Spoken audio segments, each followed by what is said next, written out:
ठीक है, तो अब लोग स्टार्ट करते हैं। So today we are going to study faults. Faults और इसके अलावा बहुत सारी चीजें बची है, तो जो भी जियोलॉजी की चीजें बची है उसके बारे में हम लोग स्टार्ट करेंगे और उसके बारे में पढ़ेंगे। Alright, so we are starting faults. Faults के बारे में देखते हैं क्या है। सबसे पहले डेफिनेशन देखते हैं। So faults are fractures in the earth crust. Earth crust में फॉल्ट जो होता है एक फ्रैक्चर होता है, where rocks on either side has moved relative to each other. मतलब कि फॉल्ट में फॉल्ट जो है वो फ्रैक्चर है कहाँ पे, अर्थ क्रस्ट का, जहां पे रॉक जो है वो एक दूसरे के कंपैरिजन में मूव कर जाता है। मतलब ऊपर नीचे किसी भी तरह से मूव कर जाता है। जैसे यहाँ पे डायग्राम देखिए, पहले डायग्राम में क्या दिख रहा है कि ये रॉक और ये दो पार्ट जो रॉक का है वो एक दूसरे से क्या हो गया है, मूव कर गया है।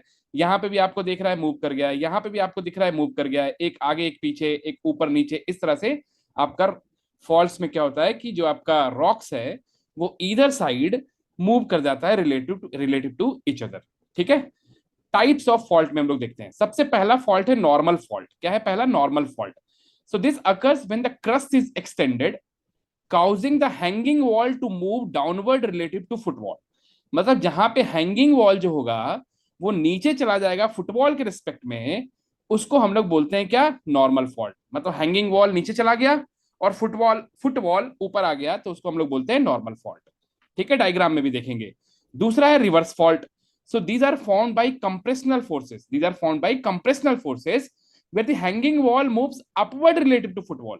मतलब हैंगिंग वॉल अगर नीचे होगा तो वो नॉर्मल फॉल्ट कहलाएगा, और अगर हैंगिंग वॉल ऊपर आ जाएगा तो वो रिवर्स फॉल्ट कहलाएगा। ठीक है, इसी से बना है कि नॉर्मल फॉल्ट होता है और रिवर्स फॉल्ट मतलब उसका जस्ट अपोजिट हो जाता है। ठीक है। Number third is strike slip fault. Strike slip fault क्या होता है? सो लेटरल मूवमेंट। सबसे पहला बात यहाँ पे ध्यान रखना है कि यहाँ पे लेटरल मूवमेंट हो रहा है। यहाँ पे क्या हो रहा था? यहाँ पे आपका वर्टिकल मूवमेंट हो रहा था कि एक हैंगिंग वॉल नीचे जा रहा था, फुटबॉल ऊपर आ रहा था, और वहां से आपका नॉर्मल फॉल्ट और रिवर्स फॉल्ट बन रहा था।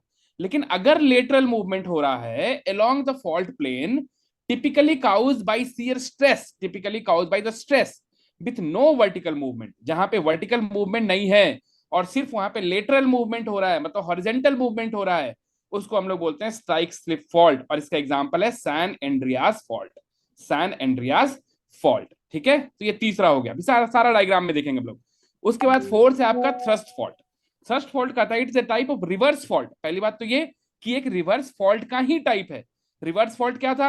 जहां पर कि हैंगिंग वॉल जो था वो ऊपर मूव कर जा रहा था relative to footwall. Hanging wall जो था वो ऊपर हो जा रहा था और फुटबॉल जो था वो नीचे आ जा रहा था। So thrust fault is a type of reverse fault with low angle of inclination. Low angle of inclination causing large horizontal displacement. मतलब यहाँ पे हॉरिजेंटल डिस्प्लेसमेंट भी हो रहा है, वर्टिकल डिस्प्लेसमेंट भी हो रहा है, और ये एक तरह का क्या है? रिवर्स फॉल्ट है। रिवर्स फॉल्ट है कहने का मतलब कि हैंगिंग वॉल ऊपर आ जाएगा और फुटबॉल जो है वो नीचे चला जाएगा। फुटबॉल जो है वो नीचे चला जाएगा। ठीक है, तो ये चार तरह के फॉल्ट के बारे में हमने पढ़ा। Normal fault, reverse fault, strike slip fault and thrust fault. Thrust fault. अब इस डायग्राम में वापस आ जाइए आप। अब देखिए नॉर्मल फॉल्ट यहाँ पे है। नॉर्मल फॉल्ट पहला नॉर्मल फॉल्ट है। नॉर्मल फॉल्ट में मैंने क्या बोला कि हैंगिंग वॉल नीचे चला जाएगा, फुटबॉल ऊपर आ जाएगा, तो उसको हम लोग बोलते हैं नॉर्मल फॉल्ट। रिवर्स फॉल्ट क्या है? रिवर्स फॉल्ट में ये हो रहा है कि फुटबॉल नीचे आ जा रहा है, फुटबॉल नीचे आ जा रहा है और हैंगिंग वॉल कहां चला जा रहा है? ऊपर चला जा रहा है, तो इसको हम लोग रिवर्स फॉल्ट बोलते हैं। और strike slip fault. Strike slip fault कहने का मतलब तीसरा वाला। सो स्ट्राइक स्लिप फॉल्ट में क्या हो रहा है कि यहाँ पे मूवमेंट जो है वो हॉरिजेंटल ऊपर या नीचे नहीं हो रहा है, बल्कि क्या हो रहा है? लेटरल डिस्प्लेसमेंट हो जा रहा है। मतलब कि एक आगे चला जा रहा है, एक पीछे आ जा रहा है, एक आगे चला जा रहा है, एक पीछे आ जा रहा है, तो इसको हम लोग बोलते हैं स्ट्राइक स्लिप फॉल्ट। ठीक है, तो ये डायग्राम है आपका नॉर्मल फॉल्ट का, रिवर्स फॉल्ट का और स्ट्राइक स्लिप फॉल्ट का। वापस यहाँ पे देखिए आ जाइए।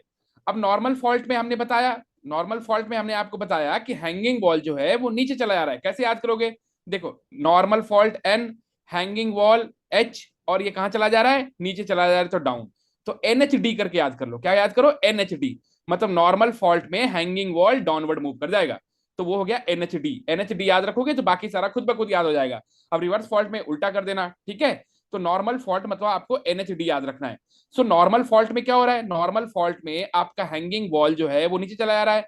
ठीक है, रिवर्स फॉल्ट में हैंगिंग वॉल जो है आपका ऊपर आ जा रहा है। ओके, थ्रस्ट फॉल्ट में आपको मैंने बताया कि लेटरल मूवमेंट हो रहा है, और ये right lateral strike slip fault है जहां पर कि आपका क्या हो रहा था? लेटरल मूवमेंट हो जा रहा था, जहां पे आपका लेटरल मूवमेंट हो जा रहा था। अब ये हो रहा है ड्यू टू एक्सटेंशन। यहाँ पे इंपॉर्टेंट क्या है, क्यों डायग्राम डाला है, क्योंकि normal fault happens due to extension, reverse fault happens due to compression, मतलब कि जब आप किसी चीज को पुश कर रहे हो तो रिवर्स फॉल्ट हो जा रहा है। और जो आपका right lateral strike slip fault है, स्ट्राइक स्लिप जो फॉल्ट है वो आपका किसी कारण हो रहा है, due to shear, due to shear. ठीक है ना, तो ये सारी चीजों को आपको याद रखना है। एनएचडी याद रखिएगा, एनएचडी। और नॉर्मल फॉल्ट एनएचडी की जगह पे अगर आपको एक्स्ट्रा ऐड करना है तो एनएचडीई कर लीजिए।